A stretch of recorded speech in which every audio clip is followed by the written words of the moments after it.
નમો લોહે સૌહરિહંતાણં નમો લોહે સૌવેદાણં નમો લોહે સૌઆયર્યાણં નમો લોહે સૌજ્યાયાણં નમો લોહે સૌત્રિકાળવતી શ્રાવણં ઓમકારમિંદુ સંયુક્ત નિત્યં જયંતિ યોગિનઃ કામદં મોક્ષદં ચૈવ ઓંકારાય નમો નમઃ મંગળં ભગવાન મંગળં ગૌતમોર્મિ મંગળં કુંકુંડાર્ય વિજેન્દ્રમોષ મંગળં નમઃ સમરિસારાય स्वानुभूत्या चकास्ते चित स्वभावाय भवाय सर्वः विभाव निरुद्ध निराकार।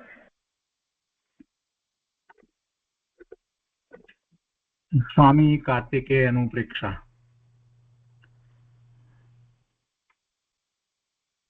એનો સ્વાધ્યાય આપણે શરૂ કર્યો છે.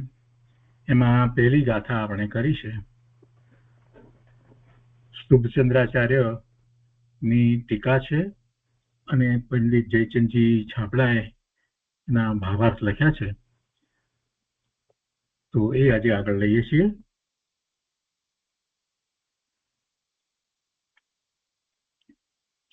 પહેલી ગાથા નો વિસ્તાર પૂજ્ય ગુરુદેવે કર્યો તે પછીથી હવે અહીંયા આગળ જે કહે છે તે પ્રમાણે કે છે કે બીજું અહીં અનુપ્રેક્ષા એવું બહુવચન રૂપ પદ છે. ત્યાં અનુપ્રેક્ષા સામાન્ય ચિંતવન એક પ્રકાર રૂપ છે, તો પણ વિશેષપણે તેના અનેક પ્રકાર છે.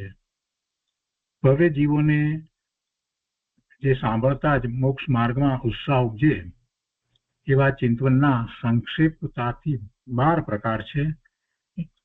તેના નામ તથા ભાવનાની પ્રેરણા 2 ગાથા સૂત્રોમાં કહે છે. એટલે ગાથા બીજી અને ત્રીજી એ બેની અંદર એ 12 અનુપ્રેક્ષાના નામ કહેવામાં આવ્યા છે. તો ગાથા 2 અને 3 બંને સાથે છે. એ આપણે લઈએ. સંસ્કૃતમાં ગાથા આ રીતે છે. મૂળ ગાથા તો અર્ધમાગધીમાં છે અને શુભચંદ્રાચાર્યએ ટીકા લખી છે તો સંસ્કૃતમાં છે. તો ગાથા પણ એ રીતે સંસ્કૃતમાં છે તે આપણે લઈએ છીએ. અધ્રુવ અશરણમ વણિતા સંસારમ એકમ અન્યમ અશુચિત્વમ આશ્રવ સંવરણામા નિર્જરા લોકાનુપ્રેક્ષા ઇતિ જ્ઞાત્વા ભાવયત દુર્લભ ધર્માનુભાવના નિત્યમ મનોવચનકાય શુદ્ધ્યા એતા ઉદ્દેશતઃ ભણિતા. ગાથાના અર્થમાં કહે છે કે હે ભવ્ય આત્મન, આટલા જ અનુપ્રેક્ષાના નામ જીનદેવ કહે છે. તેને સમ્યક પ્રકારે જાણીને મન વચન કાય શુદ્ધ કરી આગળ કહીશું તે પ્રમાણે તમે નિરંતર ભાવો, તમે નિરંતર ચિંતવો. અને તે નામ કયા છે? તો કે છે કે અધ્રુવ અશરણ સંસાર એકત્વ અન્યત્વ અશુચિત્વ આશ્રવ સંવર નિજરા લોક બોધિ દુર્લભ અને ધર્મ એ 12 નામ છે. અહીંયા તે નામ ક્યાં છે નહીં પણ કયા છે જોઈએ. તે પ્રિન્ટિંગમાં ભૂલ છે. તો એ નામ આ છે.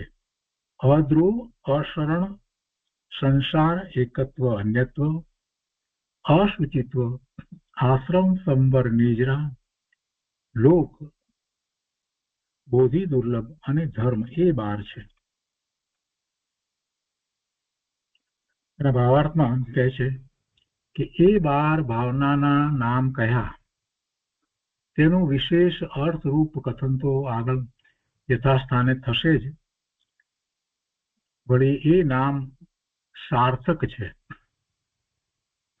નામ સાર્થક છે એટલે એનો અર્થ એ છે કે નામ એ એમને ગમે તેમ કંઈ આપવામાં આવે એમ નથી. નામ જે વાચક જે છે શબ્દ એ દ્વારા આપણને જે સામાન્ય અર્થ સમજાય છે અને એનો વિશેષ અર્થ પણ ખ્યાલમાં આવે છે, એમ સાર્થક પણ છે.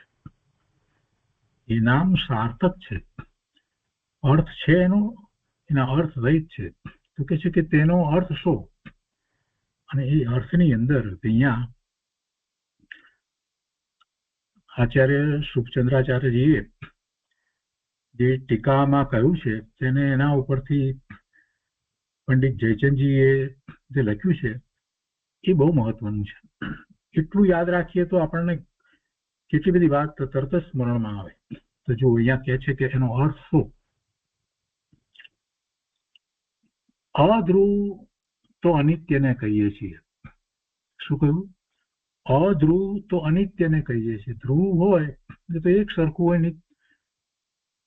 એટલે જયારે અધ્રુવ કહ્યું તો એમાં અનિત્યપણું આવી જાય છે. એ નિત્ય હોઈ શકે નહીં. અધ્રુવ તો અનિત્યને કહીએ છીએ. આગળ કે છે કે જેમાં શરણપણું નથી તે અશરણ છે. જેમાં શરણપણું નથી તે અશરણ છે. આપણે આત્માનું શરણ લઈએ છીએ તો આત્મા એવો છે કે જેનું શરણ લઈ શકાય છે. જે શરણ લઈ શકાય એવો આત્મા છે. માટે આત્માના શરણે જવાની વાત દિવ્ય ધ્વનિમાં આવી અને આચાર્ય ભગવાને આપણને સમજાવી કે ભાઈ એકમાત્ર શરણ તો આત્માનું જ હોય. બીજું શરણ થઈ શકતું નથી.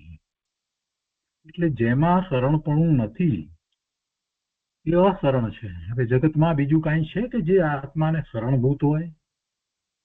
બહુ સરસ રીતે આખી વાતને મૂકી છે કે જેમાં શરણપણું નથી તે અશરણ છે. અને પછી કહે છે કે પરિભ્રમણને સંસાર કહીએ છીએ. પરિભ્રમણને સંસાર કહીએ છીએ. જ્યાં બીજું કોઈ નથી તે એકત્વ છે. સંસાર કોને કહ્યો? પરિભ્રમણને. કોના પરિભ્રમણની વાત છે? છ દ્રવ્યનું પરિભ્રમણ થઈ રહ્યું છે, પરિણમન થઈ રહ્યું છે. અહીંયા પરિણમનને બદલે પરિભ્રમણ શબ્દ મૂક્યો છે. એટલે જીવની અપેક્ષાથી એ વધારે યોગ્ય શબ્દ મૂકવામાં આવ્યો છે. તો જીવનું જે પરિણમન થઈ રહ્યું છે એમાં પરિભ્રમણ કયું? તો એનું વાસ્તવિક જે પરિણમન જે હોય, શુદ્ધ પરિણમન, એ ન હોય ત્યારે પરિભ્રમણ કહેવાય. પરિણમન ને પરિભ્રમણ શબ્દમાં ફેર છે. આ ભ્રમણ છે એ ભ્રમણારૂપ છે. પરિણમન જે છે એ દ્રવ્યનું સ્વરૂપ છે. તો આ પરિભ્રમણ કયું છે? તો એ જીવને પરિભ્રમણ હોય. અને એ પરિભ્રમણને સંસાર કયો? એટલે એ પરિભ્રમણનું કારણ એના રાગ દ્વેષના ભાવ, શુભાશુભ ભાવ, એ જ એનો સંસાર છે. એટલે પરિભ્રમણને સંસાર કહીએ છીએ. આગળ કહે છે કે જ્યાં બીજું કોઈ નથી તે એકત્વ છે. એકત્વ એટલે શું? જ્યાં બીજું કોઈ નથી તે એકત્વ છે. એટલે આત્માને વિશે બીજું કાંઈ છે? સ્વરૂપને વિશે બીજું કાંઈ છે? કાંઈ નથી. એ એકત્વ છે. બીજે બધે શું છે? તો કે જગત આખું છે અને ત્યાં દ્રષ્ટિ કરતા તો અનેક પ્રકારે વિકલ્પો ઉઠે છે. અહીંયા તો એક એવી જગ્યા છે કે જ્યાં કોઈ વિકલ્પ ઉઠતો નથી. એકમાત્ર આનંદ છે. જ્યાં બીજું કોઈ નથી તે એકત્વ છે. આગળ કહે છે કે જ્યાં સર્વથી જુદાપણું છે તે અન્યત્વ છે. ભેદ જ્ઞાન આપણે બોલીએ છીએ બીજા બધાથી જુદો જુદો જુદો, તો એની વાત કરે છે અહીંયા કે જ્યાં સર્વથી પોતા સિવાય બીજું બધું જે છે એનાથી જુદાપણું છે તે અન્યત્વ છે. અને પછી કહે છે કે મલિનતાને અશુચિત્વ કહીએ છીએ. મલિનતાને અશુચિત્વ કહીએ છીએ. આપણે તો શરીરની અશુચિની જ વાત કરીએ છીએ, અશુચિ ભાવનાની વાતમાં. તો અહીંયા તો કે છે મલિનતાને અશુચિત્વ કહીએ છીએ. આ કર્મરૂપી મલિનતા છે ને, કર્મરૂપી મલિનતા જીવને, એ જ અશુચિત્વ છે. અને પછી એ અશુચિ, જે કર્મરૂપ અશુચિ જે છે એને માટે કહે છે કે એ કર્મનું આવવું તે આશ્રવ છે, અને કર્મ આશ્રવ રોકવો તે સંબર છે. એ બધું અશુચિ કરનારું છે એને રોકવું જ જોઈએ. એ નવું આવે છે, કર્મ નવા આવે છે એ જ અશુચિ છે. અને એવા કર્મને રોકવા એનું નામ આશ્રવ છે. એવા કર્મનું આવવું એનું નામ આશ્રવ છે. અને એવા આશ્રવનું રોકવું, કર્મ આશ્રવને રોકવો તે સંવર છે.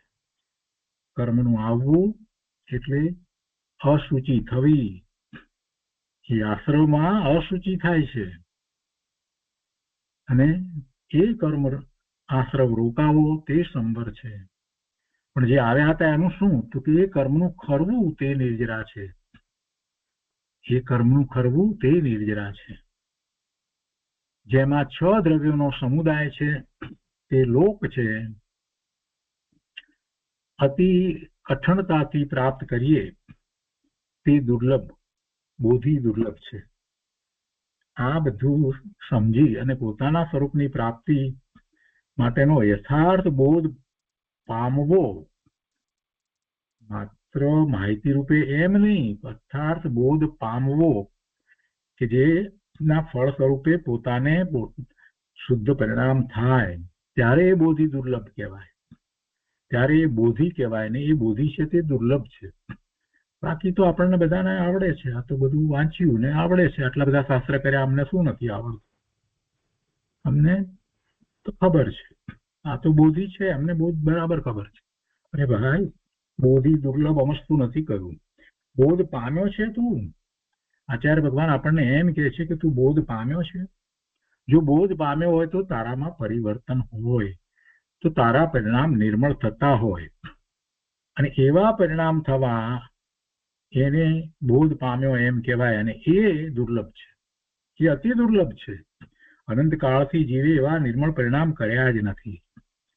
એટલે કે છે કે અતિ કઠણતાથી પ્રાપ્ત કરીએ તે દુર્લભ, બોધિ દુર્લભ છે. અને સંસારથી જીવનો ઉદ્ધાર કરે તે વસ્તુ સ્વરૂપ આદિક ધર્મ છે. આ ધર્મ, બીજો કોઈ ધર્મ હોતો જ નથી. સંસારથી જીવનો ઉદ્ધાર કરે તે વસ્તુ સ્વરૂપાદિક ધર્મ છે. અને એ પ્રમાણે તેનો અર્થ છે. હવે આગળ પછી એક બધી ભાવના નો વિસ્તાર કરશે. એટલે કે છે પહેલા કે હવે પ્રથમ અધ્રુવ અનુપ્રેક્ષા કહે છે, અને એ પછીથી પહેલી પ્રેક્ષા જે છે અધ્રુવ અનુપ્રેક્ષા અથવા અનિત્ય અનુપ્રેક્ષા, એની ગાથાઓ કહે છે. ચોથી ગાથાથી શરૂ કરીએ તો આ જે બીજી અને ત્રીજી જે 2 ગાથાઓ પર પૂજ્ય ગુરુદેવ કાનજી સ્વામીએ જે વિસ્તાર કર્યો છે ને તે આપણે લઈએ. ગાથાના અર્થ પછીથી અહીંયા કહે છે. આ કાર્તિકેય અનુપ્રેક્ષા પ્રવચન ભાગ પહેલો, પારા નંબર 14 ઉપર સૌથી નીચે અહીંયા કહે છે અર્થ કે હે ભવ્યાત્મા, આટલા જ અનુપ્રેક્ષાના નામ જીનદેવ કહે છે. તેને સમ્યક પ્રકારથી જાણીને મન વચન કાય શુદ્ધ કરી આગળ કહીશું. તે પ્રમાણે તમે નિરંતર ભાવો, એટલે કે તમે નિરંતર ચિંતવો.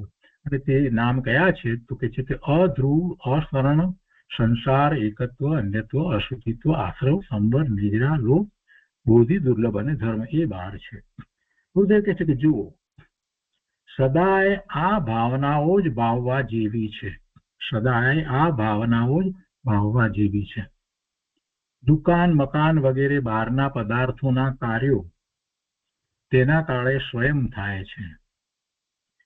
જીવ રાગ કરે પણ પરના કાર્યો તેને લીધે થતા નથી. આ ભાવના ભાવવાની વાત કરી અને સદાય ભાવના ભાવવાની વાત કરી તો કોઈ પ્રશ્ન કરે કે ગુરુદેવ અમારે આ બધું કામ હોય છે, એનું શું? પછી ધંધા રોજગારમાં બધાના કામો તો હોય ને, પછી આ ભાવના તો કોઈ પૂછે પહેલા જ ગુરુદેવે કહી દીધું કે ભાઈ એ બધા બહારના પદાર્થોના કાર્યો તેના કાળે સ્વતંત્ર સ્વયં જે થવા યોગ્ય છે તેવા જ થાય છે અને સ્વયં થાય છે. તું એને કરે છે એવો તારો જે વિકલ્પ જે છે એ મિથ્યા વિકલ્પ છે, એ થવાના છે તે રીતે થાય છે.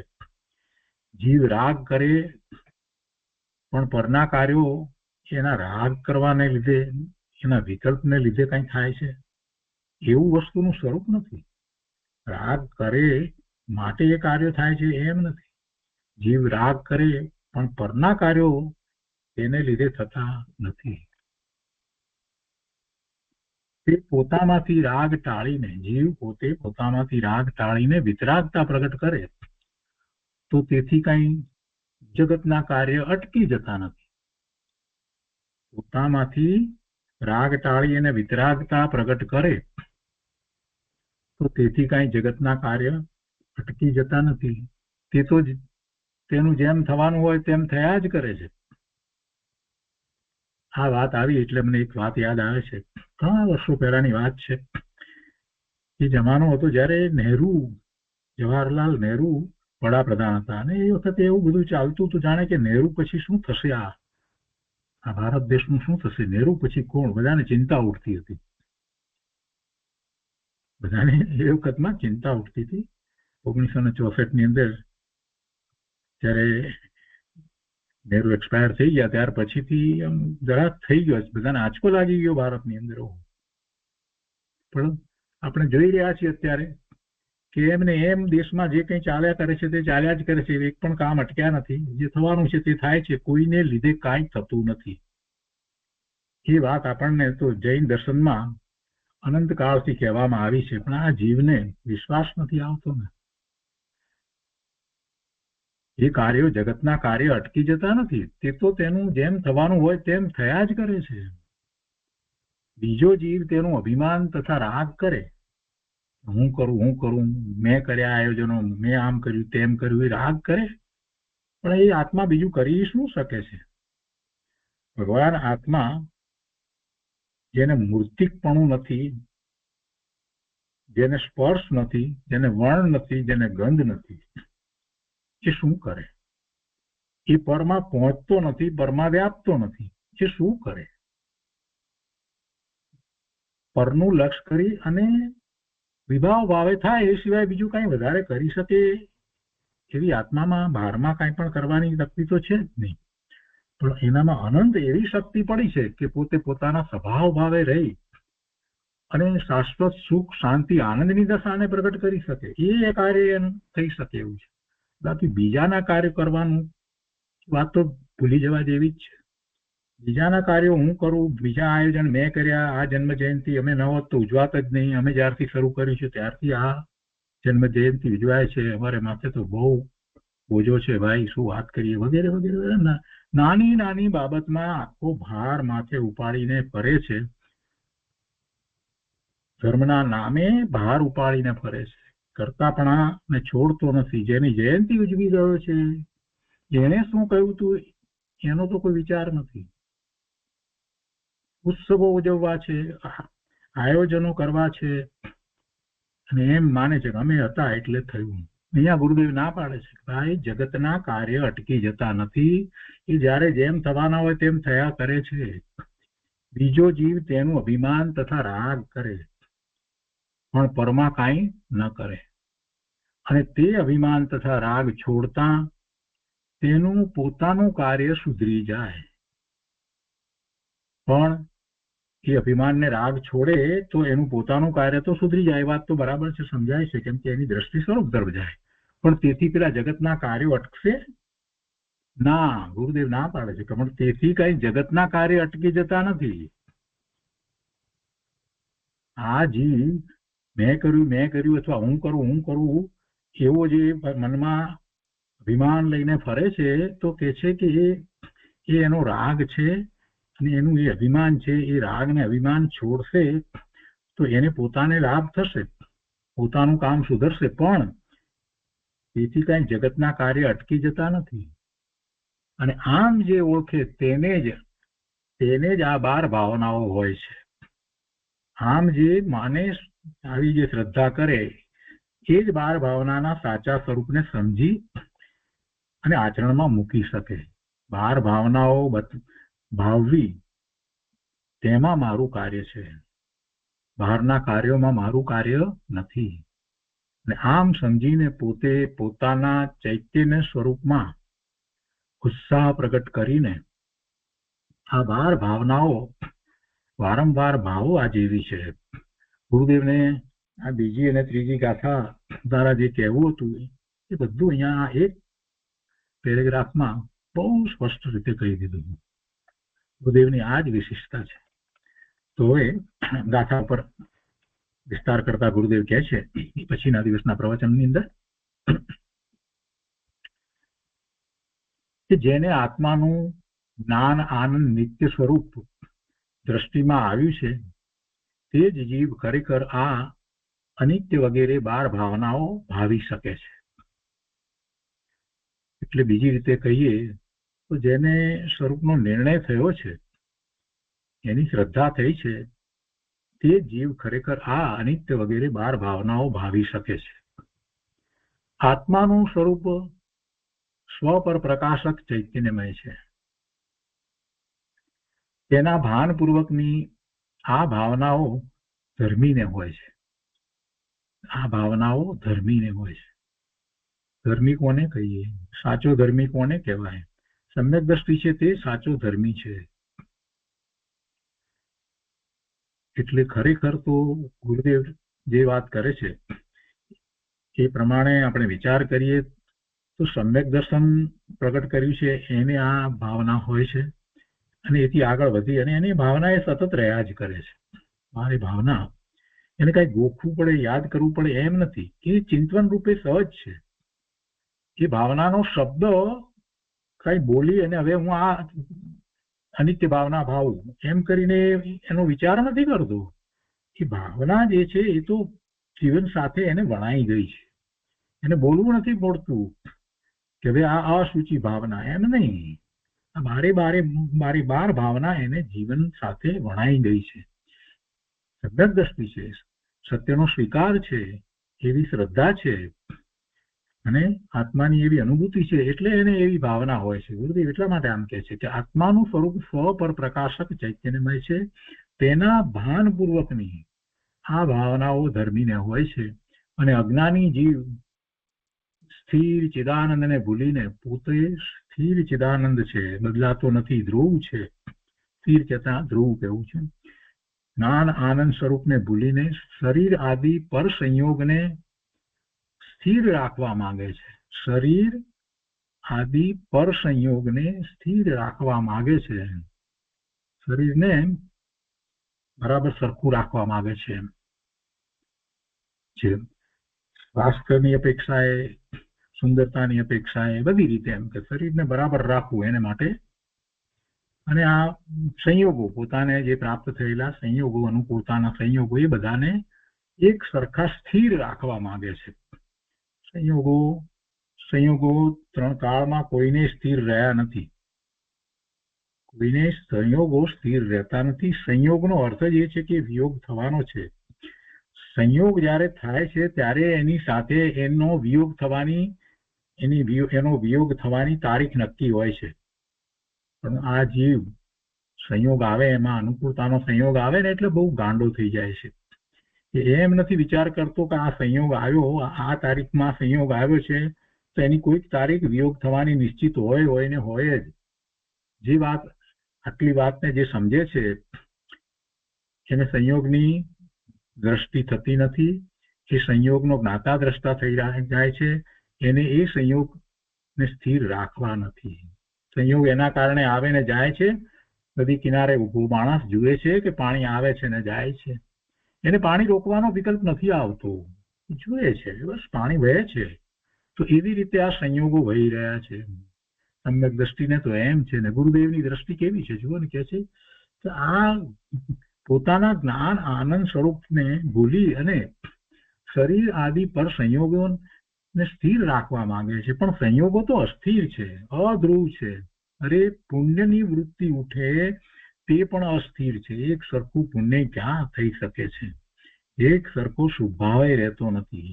એ વૃત્તિ પણ અસ્થિર છે. નાયક મૂર્તિ આત્મા સ્થિર રહેનારો છે. તેની ભાવના છોડીને જે જીવ વિકારની ભાવના કરે છે તે જીવ મિથ્યા દ્રષ્ટિ છે. નાયક મૂર્તિ જ્ઞાન સ્વભાવી પોતે ભગવાન આત્મા એ સ્થિર રહેનારો છે, ત્રિકાળ છે, વસ્તુ ધ્રુવ છે. તેની ભાવના છોડીને જે જીવ વિકારની ભાવના કરે છે તે જીવ મિથ્યા દ્રષ્ટિ છે. ગુરુદેવ કહે છે કે અહીં આત્માના ભાનપૂર્વકની વૈરાગ્ય ભાવનાઓનું વર્ણન છે. તે 12 ભાવના ટૂંકમાં કહે છે અને પછી જે વિસ્તાર કર્યો તો ત્યાં ટીકાની અંદર બહુ ટૂંકો વિસ્તાર હતો તે ગુરુદેવ અહીંયા સમજાવે છે. પહેલું, અધ્રુવ ભાવના એટલે કે અનિત્ય ભાવના. ચિદાનંદ આત્મા નિત્ય છે અને તે સિવાય બધા સંયોગો અને પુણ્ય પાપ અનિત્ય છે. એવી ભાવના તે અનિત્ય ભાવના છે. કેમ કે જયારે અનિત્યની વાત કરીએ ત્યારે તરત જ મનમાં પ્રશ્ન ઉઠવો જોઈએ કે અનિત્ય શબ્દ મૂક્યો તો એનો વિરોધી શબ્દ નિત્ય છે, તો નિત્ય શું હોઈ શકે? નિત્ય શબ્દ છે ને અનિત્યનો વિરુદ્ધ શબ્દ નિત્ય છે, તો પછી અંતરમાં એ પ્રશ્ન ઉઠવો જોઈએ કે જયારે હા અનિત્ય ભાવના કહ્યું તો નિત્ય કંઈક હોવું જોઈએ ને. અને એવો પ્રશ્ન કરે એ જીવ જ સાચું ચિંતન કરી શકે. અરે નિત્ય કંઈક છે તો શું છે? નિત્ય મારું સ્વરૂપ છે. ગુરુદેવ કહે છે કે ચિદાનંદ આત્મા નિત્ય છે. ગુરુદેવની શરૂઆત જુઓ, અનિત્યની વાત પછી કરવી છે. નિત્ય છે તો અનિત્યનો વિચાર કરવાનો છે. એટલે અનિત્ય દ્વારા છેવટે તો આપણે તો નિત્ય તરફ વળવાનું છે. આ બધું અનિત્ય છે એમ સમજીએ છીએ ત્યારે ખબર પડે છે કે નિત્ય કોઈક બીજી વસ્તુ હોવી જોઈએ અને ત્યારે પછી એનો વિચાર થાય છે. એટલે ગુરુદેવે એ રીતે જ શરૂઆત કરી કે ચિદાનંદ આત્મા નિત્ય છે. ચિદાનંદ આત્મા નિત્ય છે અને એ સિવાય બધા સંયોગો અને પુણ્ય પાપ બધું અનિત્ય છે. એવી ભાવના તે અનિત્ય ભાવના છે. એમાં વજન ક્યાં આવ્યું? ચિદાનંદ આત્મા નિત્ય છે એની ઉપર આવ્યું. આગળ બીજું, અશરણ ભાવના. એ જ રીતે જયારે અશરણનો વિચાર કરીએ છીએ તો આપણને થાય કે કંઈક શરણ પણ હોવું તો જોઈએ. ગુરુદેવ એ જ રીતે વાત કરે છે. પહેલી શરૂઆત જો ક્યાંથી કરી છે ગુરુદેવે. જરાક વાંચીએ ત્યારે પણ આપણે શાંત ચિત્તથી વિચાર કરીએ તો આપણને ખબર પડે કે મહાપુરુષોના અંતરમાં શું છે. સામાન્ય ઉપદેશકો એ અશરણ ભાવનાનો ઉપદેશ શું આપ્યા? અશરણની જ વાત કરે. આ બધું અશરણ અશરણ અશરણ એને એ જ દેખાય. અહીંયા ગુરુદેવની વાત જુઓ. ગુરુદેવ શું કહે છે કે ચિદાનંદ પરમ સ્વભાવ એ જ મારું શરણ છે. શરણ અને પણ કોના શરણની વાત? બીજાના શરણની વાત નથી કરવી, પોતાના શરણની વાત કરવી છે. તો જ્ઞાન આનંદ સ્વરૂપ એ જ મારો સ્વભાવ છે અને એ જ મારું શરણ છે. ત્યાંથી તો શરૂઆત કરી દીધી.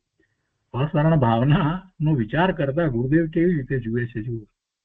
ચિદાનંદ પરમ સ્વભાવ એ જ મારું શરણ છે અને એ સિવાય પરમાં ક્યાંય મારું શરણ નથી. જેને આવું શરણ પ્રાપ્ત થયું હોય ને એ જ આ રીતે કહી શકે. સ્વરૂપની પ્રાપ્તિ જેને થઈ હોય એ જ આ રીતે વાત કરી શકે. પોતાને તો શરણ છે જ. ગુરુદેવ કહે છે કે અમને તો શરણ છે જ.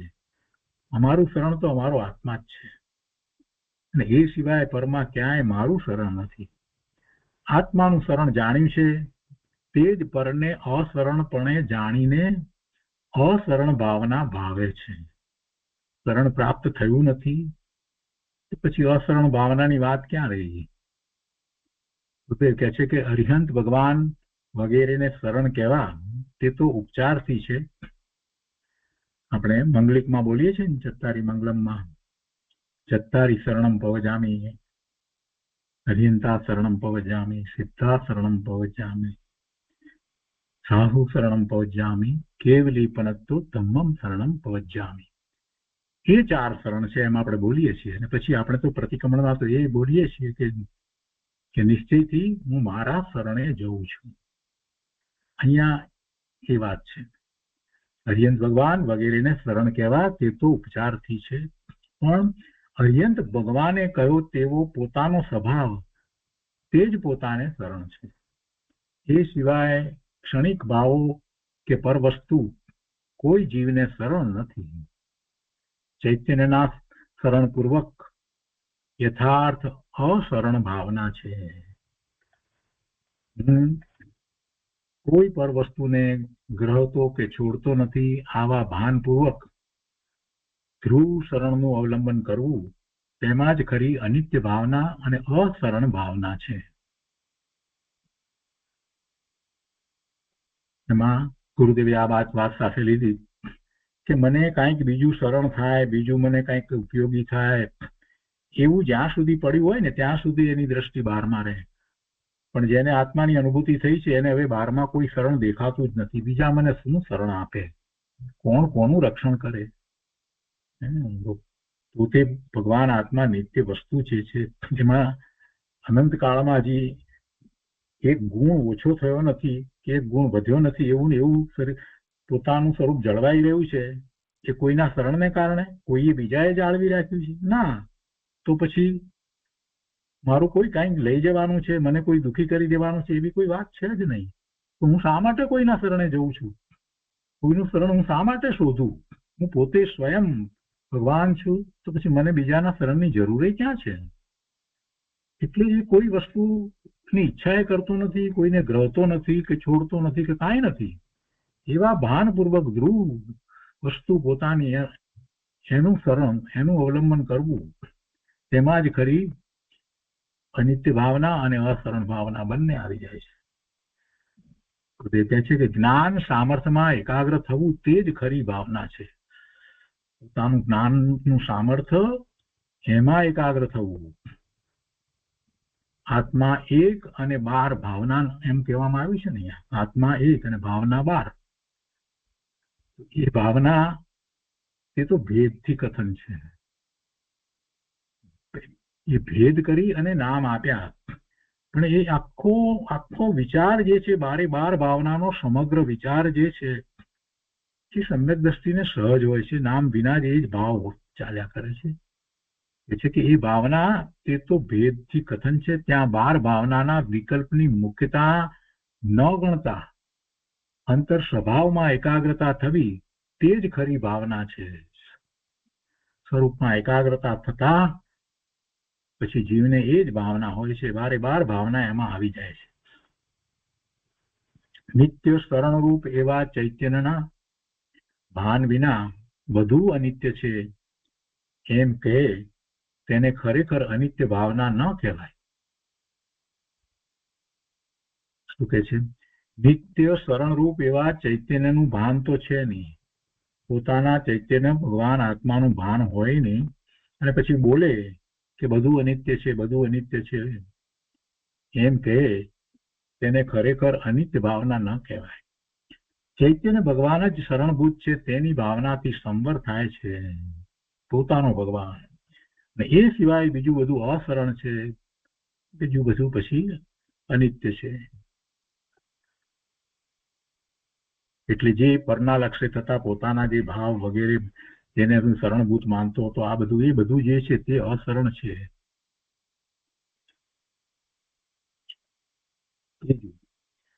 પરિભ્રમણ તે સંસાર છે એમ કહ્યું ને ટીકાની અંદર. એમ કહ્યું પરિભ્રમણ તે સંસાર છે. જીવે અજ્ઞાન ભાવથી પૂર્વે અનંત ભાવોમાં ભ્રમણ કર્યું છે. અનંત પ્રકારના ભાવ જીવે કર્યા છે, એટલે એ ભાવમાં એ રહ્યો. એમ અનંત ભાવોમાં ભ્રમણ કર્યું છે. પૂર્વ ભવની માતા હોય તે જ બીજા ભવમાં સ્ત્રી થાય. કૃપાળુદેવે પણ આ વાત કરી છે ને. શેના સંબંધ? એ જ વ્યક્તિ જેના પ્રત્યે, એ જીવ પ્રત્યે અત્યારે વર્તમાનમાં એની પ્રત્યે બીજી છે, બીજા સંબંધે છે, પણ એ જ જીવ, એનો જીવ પૂર્વે બીજા સંબંધ રૂપે હતો, ત્યારે કાંઈક રાગ કર્યા હતા અને હવે અત્યારે પાછો દ્વેષ કરે. અથવા તો પહેલા પૂર્વે એની સાથે કંઈક દ્વેષ કર્યા હતા અને અત્યારે એનો દીકરો થયો છે તો રાગ કરે છે. એના એ જ જીવો પૂર્વે જે સંબંધમાં આવ્યા હોય એ બધા જીવો ફરી પાછા સંબંધમાં આવે અને એ આવે ત્યારે સંબંધ બદલાયો હોય. નાટકની અંદર એના એ જ કલાકારો કામ કરે. એક નાટકમાં જે એને પત્નીનો રોલ ભજવ્યો હોય એ બીજા નાટકની અંદર માતાનો રોલ ભજવે. એક નાટકમાં જેને પિતાનો રોલ ભજવ્યો હોય એ બીજા નાટકની અંદર પુત્રનો રોલ પણ ભજવે. એટલે આ કલાકારોની વાત જેમ છે એ કોઈ સમજે છે કે એમાં કોઈ રોલ અમારો નથી, અમે તો જે છીએ તે જ છીએ. આ બધા રોલ છે. ગુરુદેવ કહે છે કે પૂર્વ ભવની માતા હોય તે જ બીજા ભવમાં સ્ત્રી થાય ઇત્યાદિ પ્રકારે અનંત ભાવમાં ભ્રમણ કર્યું છે. એટલે પછી એવા ભાવપૂર્વક ભ્રમણ કર્યું છે એની અહીંયા તો વાત છે. એ પરિભ્રમણ છે. અનેક પ્રકારે ભ્રમણ કર્યું છે, એવા ભાવપૂર્વક ભ્રમણ કર્યું છે ને છેવટે ભ્રમણ કરે માતા પિતા બધું થાય એ શરીરની વાત નથી કરવી, બે જન્મનું શરીર એની કોઈ વાત નથી કરવી, પણ એના એ વખતના જે ભાવ જે છે એની અહીંયા વાત કરી છે. ભાવરૂપે ભ્રમણ કર્યા છે એની વાત કરવી છે. ઇત્યાદિ પ્રકારે અનંત ભાવમાં ભ્રમણ કર્યું છે. ચૈતન્ય સ્વભાવનું ભાન કરીને તેનું અવલંબન કરે તો ભાવ ભ્રમણ ટળે. ચોથું, જ્યાં બીજું નથી તે એકત્વ છે. જ્યાં બીજું નથી તે એકત્વ છે. મારો શુદ્ધ આત્મા એકલો છે, મારા શુદ્ધ આત્મા સિવાય બીજું કાંઈ મારામાં નથી. આ શરીર, દેહ, પુત્ર વગેરે કાંઈ મારામાં નથી. પુણ્ય પાપની વૃત્તિઓ પણ મારા સ્વરૂપમાં નથી. હું એક રૂપ ચૈતન્ય મૂર્તિ છું. આવી ભાવના તે એકત્વ ભાવના છે. સામાન્ય ઉપદેશક શું ઉપદેશ આપે, કેવી રીતે વાત કરે? બસ હું એકલો જ છું, બીજું કોઈ મારું નથી. એવો એકલાની વાત ત્યાં કરે એકત્વની અંદર. અહીંયા ગુરુદેવે આખી વાત એવી રીતે લીધી છે કે મારો શુદ્ધ આત્મા એકલો છે, મારા શુદ્ધ આત્મા સિવાય બીજું કાંઈ મારામાં નથી. એ રીતે આખી વાત લીધી છે. ગુરુદેવ કહે છે કે હું એક રૂપ ચૈતન્ય મૂર્તિ છું. આવી ભાવના તે એકત્વ ભાવના છે. આવા ભાન વગર એમ બોલે કે જીવ એકલો આવ્યો છે ને એકલો જશે, બધા બોલે કે છે જીવ એકલો આવ્યો છે ને એકલો જશે. એ તો શુભરાગ છે, એ ખરી ભાવના નથી. આ બધી ભાવનાઓ જે છે શુભરાગ રૂપ નથી. અહીંયા ગુરુદેવને એ સમજાવવું છે. આપણે જે શીખ્યા છીએ એને એ રીતે સમજ્યા અને શીખ્યા છીએ. અહીંયા આખી વાત જે છે તે નિશ્ચયથી વાત છે. એટલા માટે એમ કહ્યું કે સમ્યક દ્રષ્ટિને એવી ભાવના હોય છે. અને એ નિર્વિકલ્પ ધ્યાન જેને થાય છે, આત્માની અનુભૂતિ થાય છે, એને એ બધી ભાવના એક સાથે બધી હોય છે. એને કઈ શબ્દની જરૂર પડતી નથી. શું કે છે કે આ જે એમ બોલે કે જીવ એકલો આવ્યો છે ને એકલો જશે ને, એ તો શુભરાગ છે. એવું માનતો હોય તો પણ એ બધો શુભરાગ છે. એકલો આવે ને એકલો જશે તો એ શું છે? મંદ કસાયો તો શુભરાગ છે. એ ખરી ભાવના નથી. શુભરાગ તો અભવ્યને પણ હોય છે, પણ આ યથાર્થ ભાવના તો સંવર ધર્મ છે અને તે સમ્યક દ્રષ્ટિને જ હોય છે. શુભરાગ રૂપ ભાવના જે થાય એ તો અભવ્યને પણ થાય, પણ આ યથાર્થ ભાવના તો સંવર ધર્મ છે અને તે સમ્યક દ્રષ્ટિને જ હોય છે. મારું ચિદઘન સ્વરૂપ સિદ્ધ સદસ્ય છે, સિદ્ધ જેવું જ છે. તેમાં વિકારનો કે પરનો પ્રવેશ નથી. આવી ભાવના કરવી તે એકત્વ ભાવના છે. પોતાના અનંત ગુણને અનુસરીને જે પોતાનો ભાવ છે એ એકમાત્ર ભાવ પોતાનો છે, એ સિવાય બીજો ભાવ એમાં પ્રવેશતો નથી. એ એકત્વ ભાવના છે. એ પછી પાંચમું કે છે કે સર્વથી જુદાપણું તે અન્યત્વ છે. સર્વથી જુદાપણું તે અન્યત્વ છે. તો ગુરુદેવ એને માટે કહે છે કે મારા ચિદાનંદ સ્વરૂપ સિવાય બીજા બધાથી મારે અન્યત્વ છે, જુદાપણું છે. શરીર, મન, વાણી, લક્ષ્મી, પુત્ર એ બધાથી મારે અન્યત્વ છે. વિકારથી પણ ખરેખર અન્યત્વ છે. વિકાર મારી પર્યાયમાં થાય છે તેનાથી પણ મારે જુદાપણું છે, અન્યત્વ છે. જ્ઞાન સ્વભાવથી જુદાપણું નથી. જો અન્યત્વ બધાથી છે તો પોતાને કોઈકથી એકત્વ હોય ને, તો જ્ઞાન સ્વભાવ છે એનાથી એકત્વ છે. એટલે જ્ઞાન સ્વભાવથી અન્યત્વ નથી, જ્ઞાન સ્વભાવથી જુદાપણું નથી. જ્ઞાન સ્વભાવ રૂપ પોતે છે. હું તો જ્ઞાનમય નિર ઉપાધિ તત્વ છું. આવી ભાવના કરવી તે અન્યત્વ ભાવના છે. છઠ્ઠું, અશુચિની વાત કરે છે. મલિનતા તે અશુચિ છે. ટીકામાં એમ કહ્યું ને, અશુચિની વ્યાખ્યા શું કરી? મલિનતા તે અશુચિ છે. શરીરની વાત નથી કરી, ત્યાં કર્મની વાત લીધી છે. અહીંયા કહે છે કે શરીર અશુચિ છે એમ કહ્યું ત્યાં ખરેખર તો ધર્મીને શરીર જ્ઞેય છે. ધર્મીને શરીર જ્ઞેય છે. પછી જે પોતાના જ્ઞાનનું જ્ઞેય છે એમાં વળી સૂચિ ને અસૂચિ જે છે એ તો માત્ર એ જ્ઞેય તરીકે જ છે. પોતાને ક્યાં અસૂચિ છે? તો પછી પોતાની અસૂચિ કઈ? તો હવે એ વાત સમજાવે જે કહે છે કે શરીર અસૂચિ છે એમ કહ્યું ત્યાં ખરેખર તો ધર્મીને શરીર જ્ઞેય છે. પણ ચિદાનંદ પવિત્ર સ્વભાવની ભાવના કરવા અને દેહ આદિનો રાગ છોડવા માટે કહે છે કે શરીર અસૂચિ રૂપ છે. કેમ કે એનો રાગ જે છે ને એ રાગ છોડવા માટે કહે છે કે આ શરીર છે તે અસૂચિ રૂપ છે. ત્યાં કાંઈ શરીરને દેખીને ધર્મીને રાગ દ્વેષ થતા નથી. પરને દેખવાના કારણે રાગ કે દ્વેષ થવાનું માને તે તો મૂળ મિથ્યા દ્રષ્ટિ છે. બીજી વાત સાથે લીધી કે ખરેખર ધર્મીને શરીર જોઈ અને રાગ દ્વેષ થાય છે એમ નથી. મિથ્યા દ્રષ્ટિને એમ થાય છે કેમ કે એને ભાન નથી ને પોતે કોણ છે. એટલે શરીરને પોતાનું માની અને એને એમાં રાગ થાય કે બીજાના શરીર હોય, કોઈ રોગીશના તો એમાં કોઈકને દુગંછાનો ભાવ વગેરે થાય. પણ ધર્મીને તો એવું કાંઈ થતું નથી. જ્ઞાનનું જ્ઞેય છે. પણ છતાંય જો કોઈ એમ માનતું હોય કે આ શરીરને કારણે રાગ દ્વેષ થાય છે તો કે છે કે મિથ્યા દ્રષ્ટિ મૂંડ છે. ધર્મી પરના કારણે તો રાગ દ્વેષ માનતા જ નથી, પણ પોતાની અસ્થિરતાથી રાગ દ્વેષ થાય છે. શરીર અસૂચિ છે એમ કહ્યું તે શરીર ઉપર દ્વેષ કરવા માટે નથી કહ્યું. શરીર અસૂચિ છે, મળમૂત્રની ખાણ છે એટલે એના ઉપર દ્વેષ કરવાનો એમ વાત નથી કરી ભાઈ.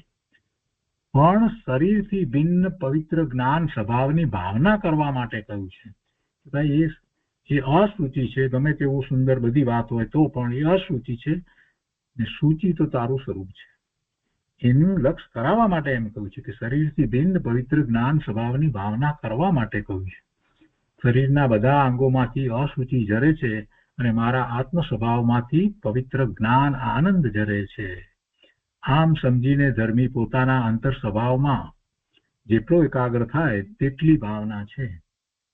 વચ્ચે શુભ વિકલ્પ હોય એની મુખ્યતા નથી. હવે આશ્રમની વાત કરે છે. 7મું, કર્મનું આવવું તે આશ્રમ છે.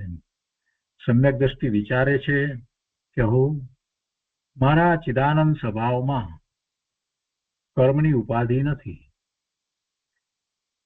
મારા જ્ઞાન આનંદ સ્વભાવમાં કર્મની ઉપાધિ નથી.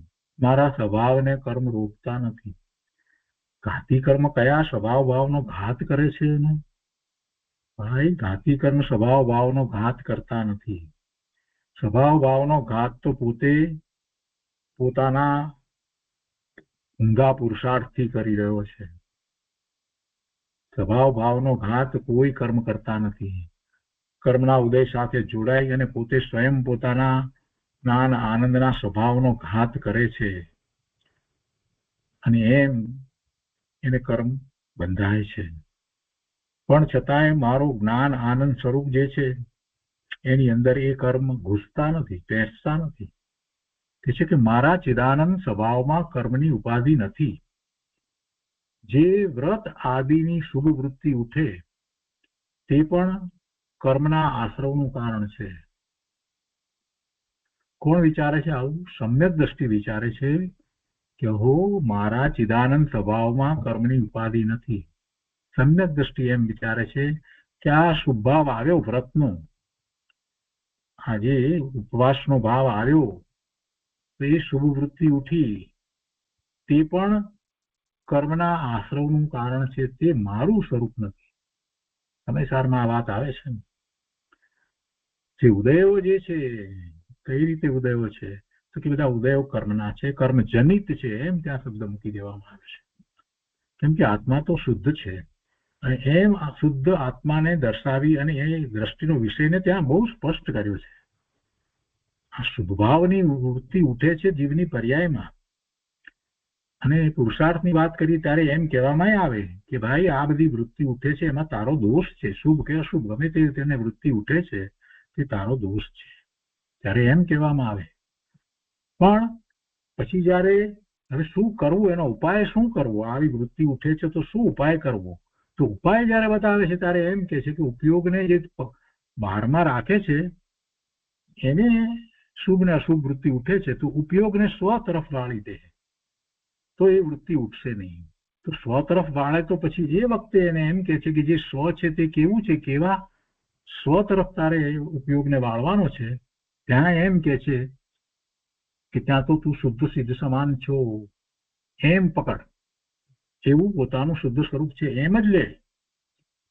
આ વર્તમાન પર્યાયની અંદર તને શુભાશુભ વૃત્તિ ઉઠી એ તારું કાર્ય જ નથી, એ કર્મજનિત છે એમ કરી અને એને તું દૂર કરી દે અને ગૌણ કરી નાખ, કાળા શુદ્ધ છો. તો ત્યારે પછી એ વાત આવે છે. દ્રષ્ટિનો વિષય ક્યારે બતાવવામાં આવે? છેલ્લે બતાવવામાં આવે છે. અહીંયા કહે છે કે જે વ્રત આદિની શુભ વૃત્તિ ઉઠે તે પણ કર્મના આશ્રવનું કારણ છે, તે મારું સ્વરૂપ નથી. મારા જ્ઞાન આનંદ સ્વરૂપની ભાવનામાં કર્મનો આશ્રવ થતો નથી, વસ્તુમાં નથી થતો. ત્રિકાળી વસ્તુની અંદર આશ્રવ નથી. એ પછી 8મું, કર્મના આશ્રવને રોકવો તે સંબર છે. કર્મનો આશ્રવ થતો નથી તો પછી રોકવો એની વાત કેમ લાવ્યા? એક બાજુ એમ કહીએ છીએ આપણે કે મારા જ્ઞાન આનંદ સ્વરૂપની ભાવનામાં કર્મનો આશ્રવ થતો નથી તો પછી કર્મના આશ્રવને રોકવો તે સંબર છે, એ વાત કેમ લાવ્યા? પણ પ્રભુ એ ભાવનામાં, મારા જ્ઞાન આનંદ સ્વરૂપની ભાવનામાં, તું ક્યાં જ્ઞાન આનંદ સ્વરૂપની ભાવનામાં રોકાયો છે? એમાં જે રોકાયો છે એને સંબર છે, એને આશ્રવ રોકાઈ ગયો છે. પણ એમાં જે નથી રોકાયો એને આશ્રવ થઈ રહ્યા છે. આખું શાંતિથી વિચાર કરે તો ખબર પડે ને કોને માટે એ વાત કરવામાં આવી છે. સમ્યક દ્રષ્ટિ વિચારે છે કે મારા જ્ઞાન આનંદ સ્વરૂપની ભાવનામાં રહે છે ત્યારે એને કર્મનો આશ્રવ નથી. પણ એની ભાવનામાં નથી રહ્યો તો પછી કર્મનો આશ્રવ તો છે જ ને. અને એ કર્મના આશ્રવને રોકવો એ સંબર છે. એટલે ત્યાં પુરુષાર્થ બતાવવો છે કે ભાઈ કર્મનો આશ્રવ રોકાય છે, અને કઈ રીતે રોકાય છે તો કે જ્ઞાન આનંદ સ્વરૂપની ભાવનામાં આશ્રવ થતો નથી. ગુરુદેવ અહીંયા કહે છે આત્મામાં કે કર્મના આશ્રવને રોકવો તે સંવર છે, અને સમજાવે છે કે ખરેખર કર્મને રોકવા તે ઉપચારનું કથન છે. પણ ચિદાનંદ સ્વરૂપમાં એકાગ્ર રહેતા કર્મ આવતા જ નથી. તે આવવા યોગ્ય હતા અને અટકાવ્યા એમ નથી, પણ તે આવવા યોગ્ય જ ન હતા. હવે વધારે સૂક્ષ્મતા ગુરુદેવે અહીંયા લીધી છે. ચિદાનંદ સ્વરૂપમાં એકાગ્ર રહેતા કર્મ આવતા જ નથી, એટલે રોક્યા એમ, પુરુષાર્થપૂર્વક રોક્યા એમ. ગુરુદેવ પાછી ક્રમબદ્ધ પર્યાયની વાત જે છે ને અંદરમાં બહુ જ સ્પષ્ટ, એટલે ગુરુદેવ કહે છે કે તે આવવા યોગ્ય હતા અને અટકાવ્યા એમ પણ નથી, તે આવવા યોગ્ય જ ન હતા. અને ત્યારે જ એને એવી પોતાના સ્વરૂપની ભાવના થઈ, એકાગ્રતા થઈ, એટલે આ કર્મ આવ્યા નહીં, એટલે સંબરની દશા થઈ. ચિદાનંદ સ્વરૂપની ભાવનામાં એકાગ્ર રહેતા રાગની ઉત્પત્તિ જ થતી નથી, તેનું નામ સંબર છે. 9મું, કર્મનું અટકવું તે નિદ્રા છે. કર્મનું ખરી જવું તે નિદ્રા આપણે તો કહીએ છીએ. તો અહીંયા સમજાવ્યું છે શુદ્ધ ચૈતન્ય સ્વરૂપના આશ્રયે એકાગ્ર થતા શુદ્ધતા વધવી અને અશુદ્ધતા ટળવી તથા કર્મ ખરી જવા તેનું નામ નિર્જરા છે.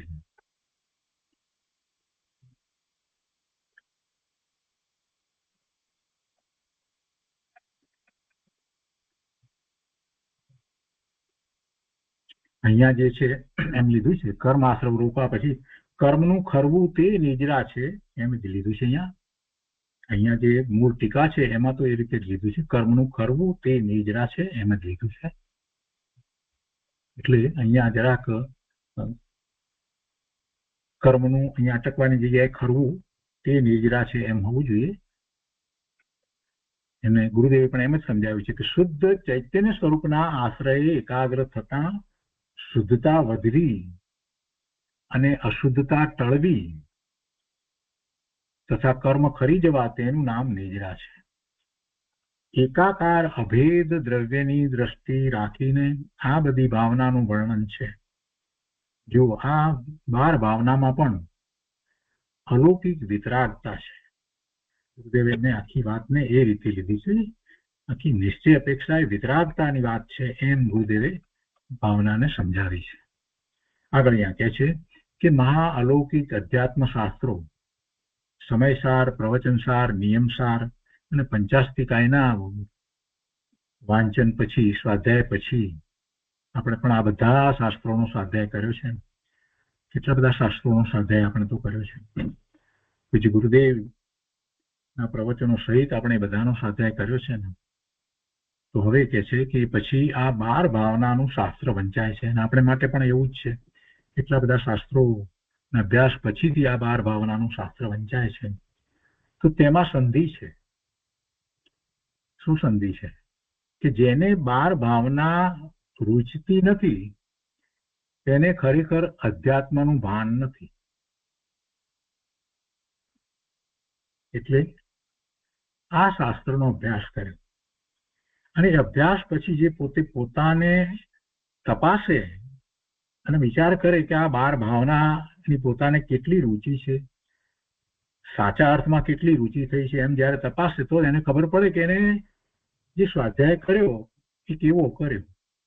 એ સ્વાધ્યાયના ફળ સ્વરૂપે એને અત્યાર સુધીમાં કંઈ પ્રાપ્ત કર્યું કે નથી કર્યું એ એને પોતાને ખ્યાલ આવે.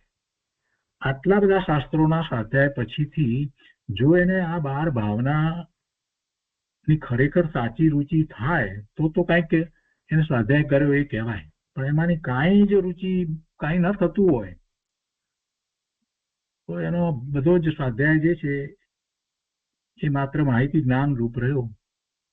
એને અધ્યાત્મનું કાંઈ ભાન થયું નહીં. ગુરુદેવ એમ કે છે કે આ મહાઅલૌકિક અધ્યાત્મ શાસ્ત્રો સમયસાર, પ્રવચનસાર, નિયમસાર, પંચાસ્તિકાય ના વાંચન પછી આ 12 ભાવનાનું શાસ્ત્ર વંચાય છે. તેમાં સંધિ છે. સંધિ આ સંધિ છે કે એના ફળ સ્વરૂપે તમને શું થયું? એમ કે છે કે જેને 12 ભાવના રૂચતી નથી તેને ખરેખર અધ્યાત્મનું ભાન નથી. તીર્થંકરો પણ આ 12 ભાવના ભાવે છે. દીક્ષા લેતા પહેલા એમને આ 12 ભાવના હોય છે અને પછી નમો સિદ્ધેભ્ય બોલી અને દીક્ષા ગ્રહણ કરે છે. કોઈ ગુરુ નથી હોતા.